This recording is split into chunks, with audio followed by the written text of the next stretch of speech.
em 3 partes. Então, o tema é o verdadeiro sacrifício. O sacrifício que Deus verdadeiramente aceita. Porque aqui o escritor dos Hebreus, alguns acham que quem escreveu Hebreus foi Moisés. Outros acham que quem escreveu Hebreus foi Paulo. Mas ninguém sabe quem escreveu Hebreus. Mas uma coisa é certa, o escritor de Hebreus conhecia muito a lei de Moisés. E aí, por isso que eles acham que pode ser Moisés, que foi o que estabeleceu a lei, e alguns acham que era Paulo, que conhecia muito profundamente a lei de Moisés, porque ele aprendeu aos pés dos sacerdotes, dos sábios de Jerusalém. Então, alguns acreditam que é Paulo por conhecer muito a lei. E eles conheciam como os sacrifícios eram entregues naquela época. Naquela época, o templo tinha serviço 24 horas, o templo em Jerusalém.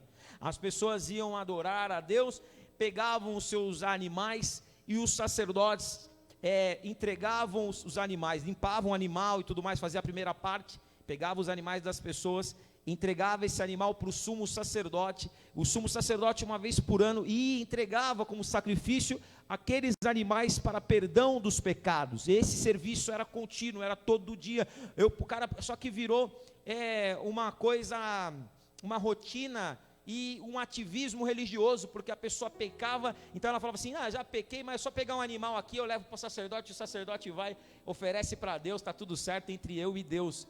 E isso já começou a fazer com que Deus não aceitasse mais o pedido de perdão, porque eles achavam que Deus era uma máquina, né? Eu coloco uma moedinha e do perdão e vem o perdão. E não é dessa forma. Deus, ele criou seres humanos com capacidade de pensar, com capacidade de escolher o que é bom, o que é ruim, né? Com capacidade de demonstrar sentimentos. Então o que Deus espera de nós não é que a gente venha para a igreja para cumprir uma obrigação, mas que a gente venha, como eu falei do louvor, entregar o nosso culto de todo o coração, porque senão não vai ter uma hora que já não vai fazer mais sentido nem para você e nem para Deus, porque você não vai conseguir chegar a Deus dessa forma.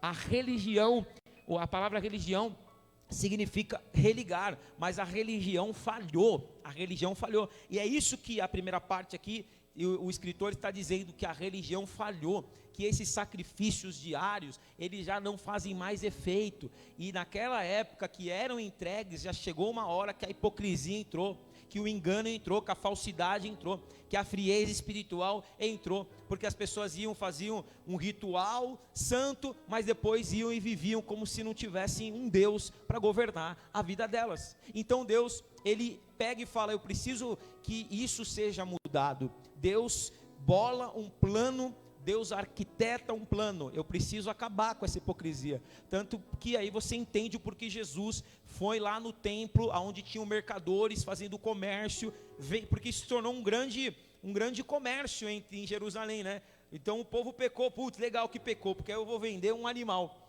então aí o meu lucro aumenta, tomara que peque, que nem uma pessoa falou esses dias, pastor, se um cara que vai na igreja, é dizimista, ofertante, e trabalha na funerária, ele pode orar para Deus abençoar o trabalho dele? Se o cara orar para Deus abençoar o trabalho dele, trabalha na funerária, quer dizer, vai ter que morrer um monte de gente, né? Para poder. Então você vê que, ao nível da situação, os caras estavam orando, putz, se você não pecou, não, dá uma pecada lá para ajudar aqui, pô, está precisando, né? Para mais um animalzinho a gente vender. Os próprios sacerdotes estavam corrompidos. Sabe o que eles faziam? Os caras pegavam, os sacerdotes estavam uma máfia. Os sacerdotes pegavam o animal, aí eles iam, entregavam para o sumo sacerdote tinha que fazer o quê? Matar esse animal, cortar para o sangue ser derramado, e esse sangue perdoava o pecado. Mas sabe o que o sumo sacerdote estavam fazendo? Eles estavam saindo por trás do templo, não matavam o animal, saiu por trás do templo e devolvia para o comerciante vendia o mesmo animal que aquela pessoa tinha comprado para perdoar o pecado dela, aquele animal não morria, ou seja, o pecado dela não era perdoado, e ainda outra pessoa ia comprar aquele animal, achando que era um animal, que era um primeiro animal, que era um animal puro ali, que ela poderia entregar para os seus pecados. Estava tudo errado, irmãos. Como hoje em dia tem muita coisa errada por aí, as pessoas estão negociando a fé, Então você faz um voto aqui, que Deus te abençoe ali. Está virando barganha. A gente só não está ainda, não tem animal para vender, né? Mas não tem animal para vender, a gente vende o óleo consagrado, né? Então pega o óleo consagrado aqui por R$1.000, que aí Deus vai te abençoar. A gente não tem animal para vender, a gente vende a rosa ungida. Pega a rosa ungida, põe na tua casa que vai perfumar o ambiente, teu marido vai mudar. Como se Deus precisasse de uma rosa para te abençoar. E o problema não é nem a rosa. Eu creio em ato profético. O problema é que a rosa tem valor. E só leva a rosa quem faz o voto. Por que o outro que não fez não leva? Então a gente vê que a hipocrisia ela só mudou de nome. Porque ela ainda continua nos dias de hoje. E aí as pessoas estão servindo a um Deus que é moldado pela instituição chamada igreja. E Deus não pode ser moldado pela igreja. A igreja que é moldada por Deus. E o Senhor, Ele quer que realmente nós sejamos uma igreja aberta para que sejamos moldados por Ele. E nessa noite, em nome de Jesus, essa primeira parte é: Deus está tirando o primeiro sacrifício. Deus está tirando o primeiro jeito que a gente aprendeu de fazer as coisas. E Ele está trazendo um segundo sacrifício que é maior do que o primeiro. Porque o que Deus fez para resolver a situação? Mandou o seu filho. Por isso que aí ele fala aqui no versículo de número 5: oferta não quiseste, mas um corpo formaste. Oferta não quiseste, ou seja, animal não quiseste, mas um corpo formaste. O Senhor não quer só o animal entregue, a oferta não quiseste. Tu quer o meu corpo, tu me quer por inteiro. Por isso que Ele manda o seu filho como corpo, para que esse corpo fosse entregue por inteiro. E aí eu não preciso mais de sangue de bodes, nem de novilhos, eu não preciso mais de fazer votos para ser abençoado, porque o maior voto, a maior oferta que poderia ser entregue no mundo, já foi entregue na cruz do Calvário, e ela nos abriu o caminho, pelo novo e vivo caminho que é Jesus Cristo, que é a oferta que nos leva ao Deus Todo-Poderoso. Fez com que naquele dia que Jesus estava na cruz, o véu, aquele véu, que tinha um véu no templo, que só o sumo sacerdote podia passar além do véu, aquele véu foi rasgado, à meia-noite, onde se fez trevas ali, ele foi rasgado de cima a baixo, ou seja, acabou a máfia no templo, acabou que é só o sumo sacerdote que entra no templo, acabou aquela história, só que só o líder tem acesso a Deus. Acabou aquela história que só existe o ungido de Deus. Não, agora todo aquele que crê em Jesus Cristo, nesse sacrifício, tem acesso a além desse véu, para ter conexão diretamente com o Deus Todo-Poderoso. E Deus te trouxe aqui para te falar isso. Ele vai fazer o primeiro ser inválido, para que o segundo seja valioso na tua vida. Então não fique triste pelas coisas que Deus vai tirar da tua vida, porque algo novo Deus vai fazer. Deus está trazendo um segundo que vai ser melhor. Assim como um segundo sacrifício foi maior do que o primeiro, eu entendo que antes o meu primeiro pensamento era mas agora Deus está pondo outros pensamentos na minha cabeça. Antes o meu entendimento era mas Deus está me dando um novo entendimento agora. Antes o meu coração era mas Deus está me dando um novo coração agora, porque antes eu tinha sonhos, primeiros sonhos de carne, mas Deus está me dando sonhos maiores, e eu me abro para a glória da segunda casa, porque ela vai ser maior do que a primeira. Aleluia, glória a Deus. Fala: Deus, tira o primeiro, porque eu estou disposto a viver o segundo. Porque ele fala aqui, ainda no capítulo 10, deixa aberta aí sua Bíblia, no capítulo 10, porque aqui a gente lê, e a gente vê, aqui eis que estou aqui, versículo 8, segunda parte do versículo 8, eis que aqui estou para fazer, ó Deus, a tua vontade.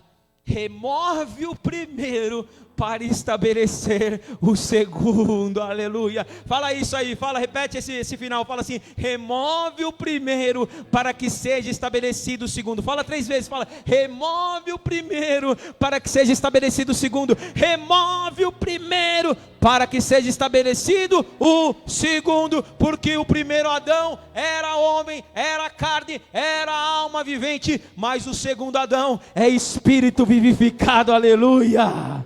E Deus vai nos trazer, irmãos, um novo tempo, é um segundo tempo de partida.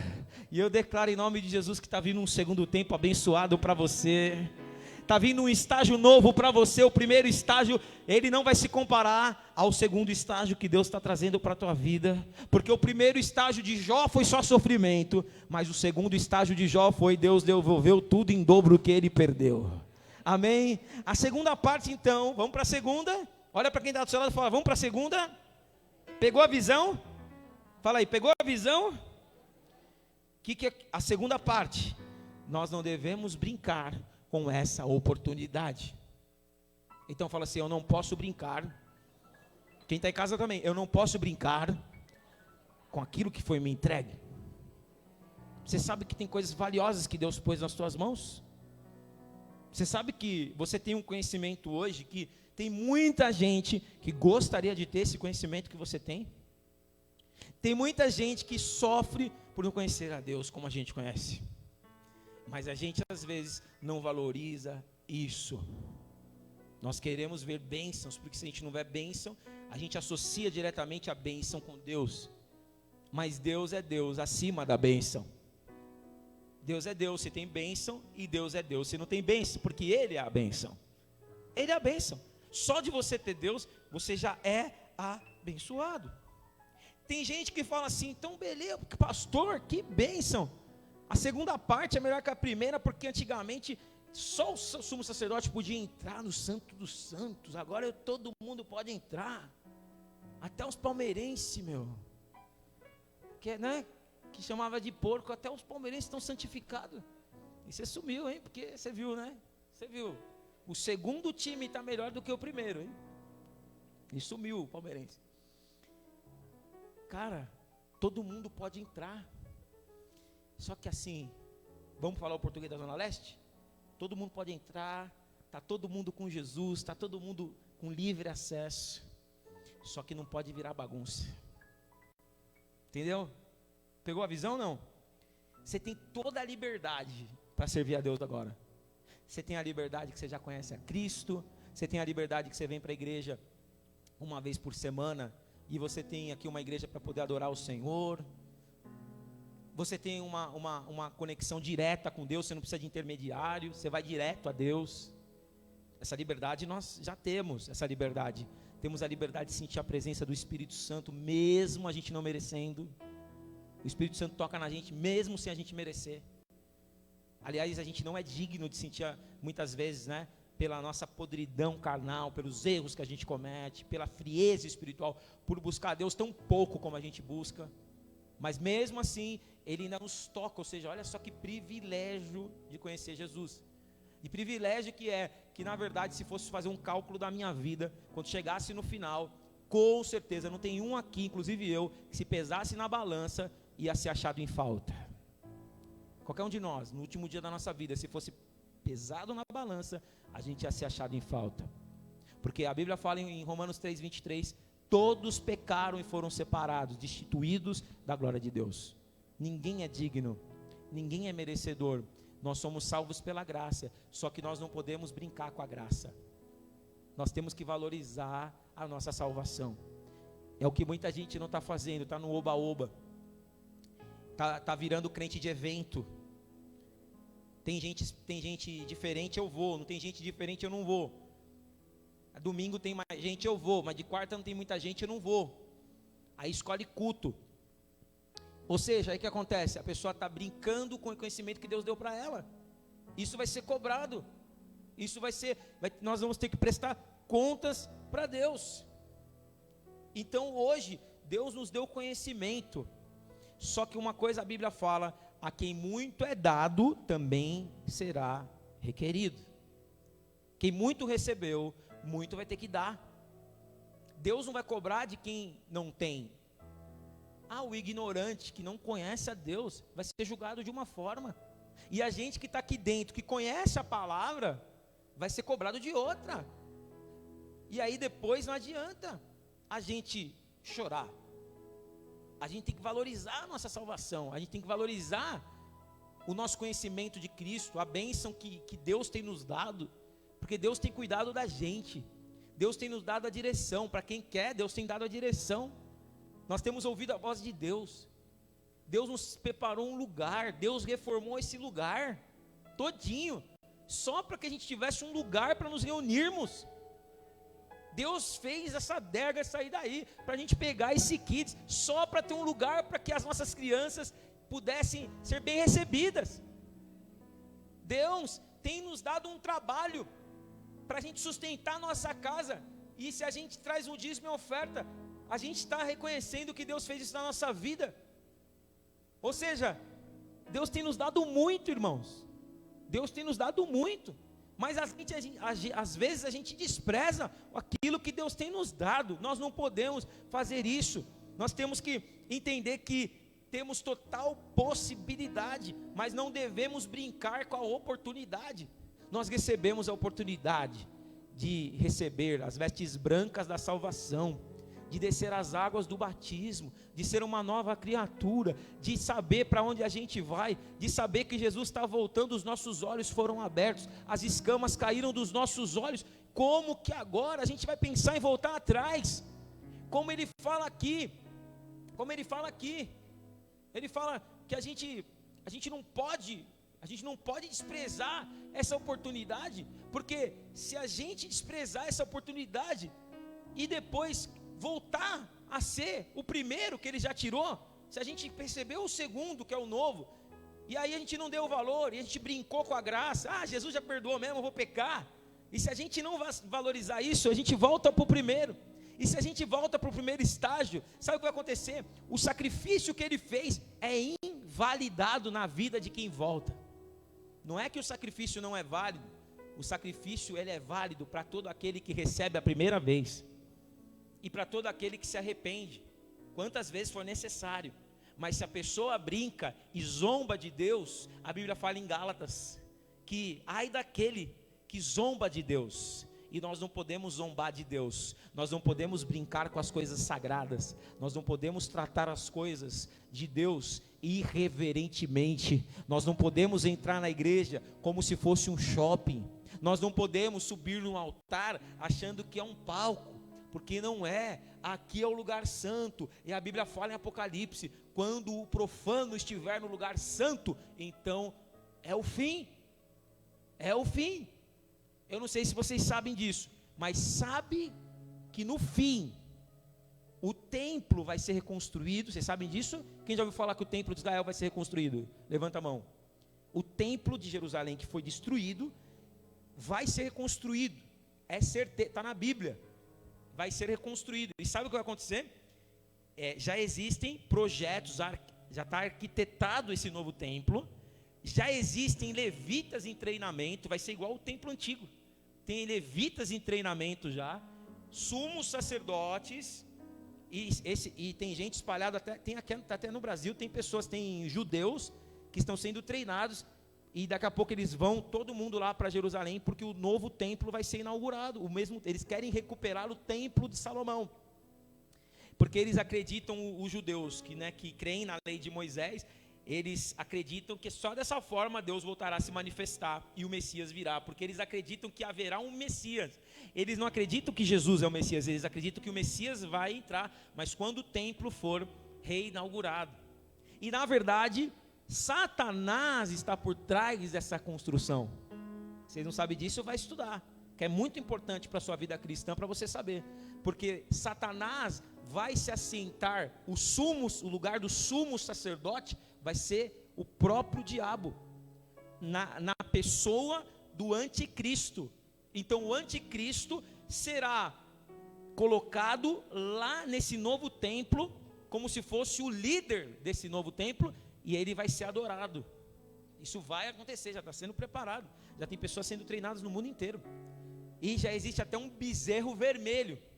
Depois você coloca no Google, bezerro vermelho, e você vai ver que esse bezerro é falado porque é um animal especial, é um animal que ele não nasce geneticamente, né, como todos os outros bezerros, é um bezerro especial que vai ser entregue lá nesse templo como sacrifício. Já existe tudo isso, já estão sendo feitos testes para nascer esse bezerro. Olha que coisa.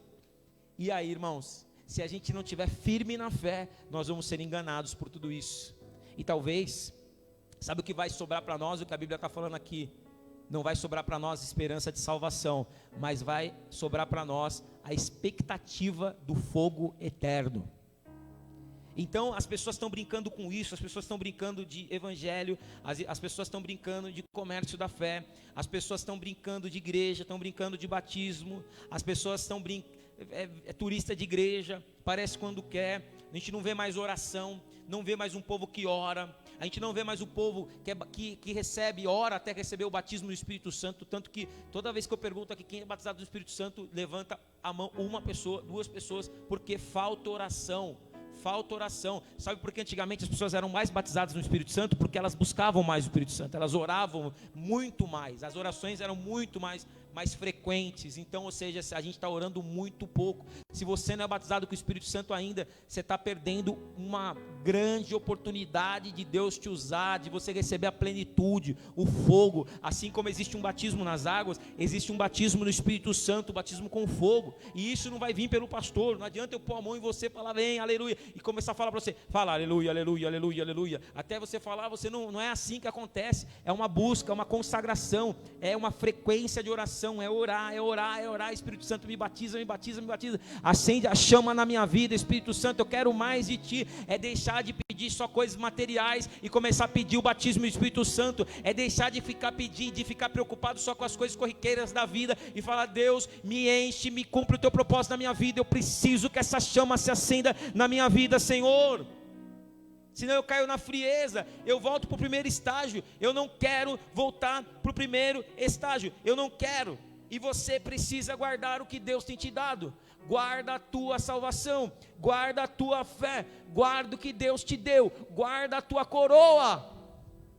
A Bíblia fala, guarda o que tens, Apocalipse, guarda o que tens para que ninguém roube a tua coroa. O Senhor está falando, guarda, guarda, guarda, guarda, não deixa o ladrão te roubar, não deixa o diabo te roubar, não deixa o diabo te desconectar. Por quê? Aí você pode dizer, pastor, mas é muita prova, é muita luta, é muito desafio. Mas quem foi o abençoado que te falou que ia ser mar de rosas? Quem te falou que ia ser mil maravilhas? Quem te falou que ser crente é tudo dar certo? Quem te falou isso? Quem te falou isso não sabe nada de evangelho. Quem te falou isso não conhece a palavra, não conhece o sofrimento daqueles que viveram antes dele, não conhece. E aí o escritor de Hebreus, na terceira e última parte, o que ele fala? Eu estou fechando a Bíblia aqui, não é para fechar. Terceira parte, o que ele fala? Ele fala exatamente isso. Ele fala que nós, vamos lá, Hebreus capítulo 10, versículo 32. Lembrai-vos, porém, dos dias anteriores, que depois de iluminados, sustentaste grande luta e sofrimento. Quem aqui, depois que você foi iluminado, depois que passou aquela brisa do milagre, que você era apaixonado por Jesus, os seus primeiros dias de igreja, que você entrou na igreja e falou, oh, aleluia, né? Acende uma luz no meu coração, né? Não vi a hora de chegar o próximo culto. Mas depois disso começou a vir um monte de prova, luta e tribulação. Quem viveu isso? Um monte de prova, luta e tribulação. Aí você falou, será que eu estou no lugar certo? Mas aqui está falando, aqui 32, lembrai-vos, porém, dos dias anteriores, que depois de iluminados, sustentaste grande luta e sofrimento. Ora, expostos como espetáculo, ou seja, a tua vida é um espetáculo. Dá para escrever um livro, da minha também. A minha vida, se for escrever, dá para escrever um livro. Dá para escrever um livro. Liz, dá para escrever um livro e vai ser best-seller. O livro do pastor Éder. Um dia acho que eu vou escrever uma biografia. Sábado agora eu fui para Jundiaí. Fui lá sentar com publicanos e pecadores. E eu também sou um, né? Aí sentamos lá, conversamos. Voltando de Jundiaí, estava chovendo sábado.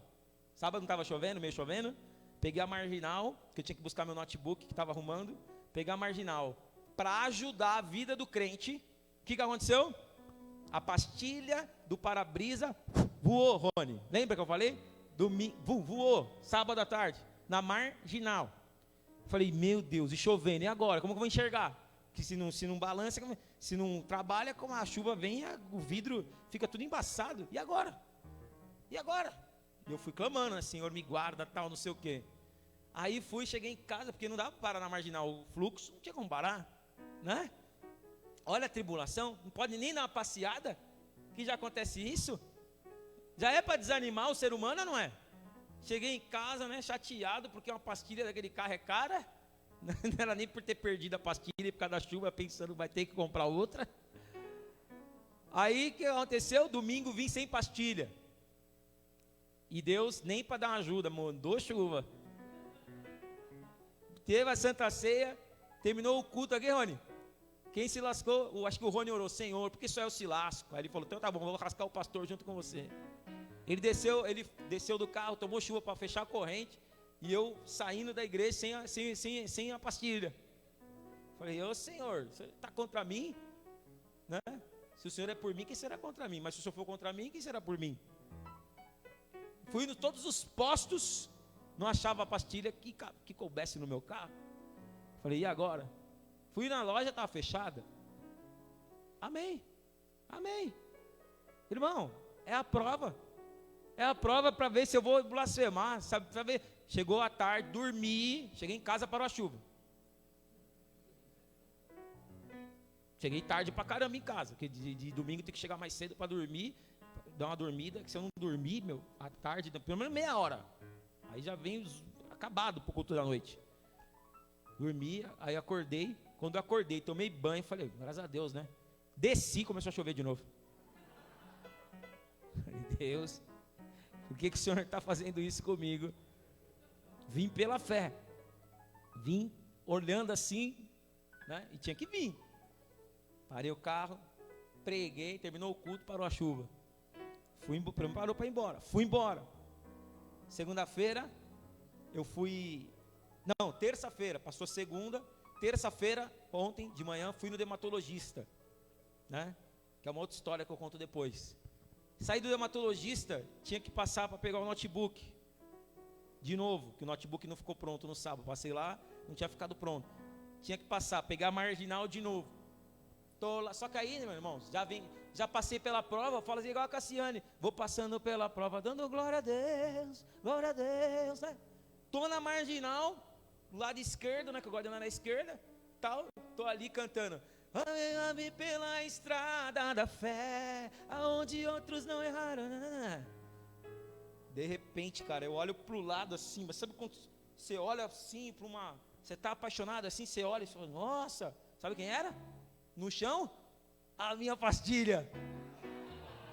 Sabe o que eu fiz? Parei o carro no acostamento, mano. Falei, quê? Parei o carro no acostamento, desci. E ela tava tipo 1 quilômetro, mas desci o carro no pisca-alerta. Fui pelo canteiro e pulando, os carros tudo olhando quem é esse doido. E eu fui, peguei minha pastilha, fui lá, coloquei ela de volta e falei, no final, sempre o crente tem vitória, aleluia!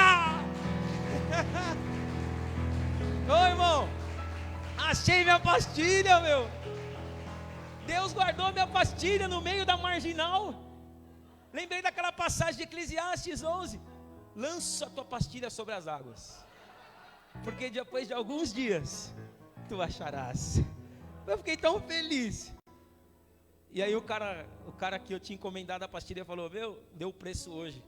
Falou assim, um par de pastilha, R$700. Aí eu falei, como eu te louvo. Já fiz até o Pix da oferta que eu estava devendo. Isso aí não pode dar brecha. Eu preciso terminar, irmãos, vamos ficar de pé. Domingo a gente volta. Mas a gente tem que ficar firme, irmão. O que é seu, pode ter certeza que Deus vai guardar. A tua vitória vai chegar. Essa luta que você está passando, ela tem dia e hora para acabar. Mas a Bíblia fala, como ela termina? Falando em Hebreus 10. O meu justo viverá pela fé. E se ele voltar para trás, a minha alma não tem prazer nele. Mas nós não somos daqueles que voltam para trás, mas daqueles que perseveramos até alcançar a promessa. E eu creio que você tem grandes promessas de Deus para a tua vida, e você não vai parar, você não vai parar, mas você só vai parar quando a promessa se cumprir em nome de Jesus. Amém? Em nome de Jesus. Fala assim: eu só vou parar quando a promessa se cumprir.